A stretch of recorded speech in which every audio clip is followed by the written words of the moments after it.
Are you tired of losing customers because you can't keep up with your online reviews?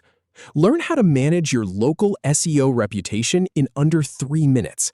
In this tutorial, I'll show you how to use Semrush to centralize your review management, respond to feedback, and track competitors. Let's dive in. Start by going to your Semrush folders. Click on the first highlight. Click on the second highlight. Click on the third highlight. Click on the fourth highlight. Click on the Facebook link. Click on the next highlight.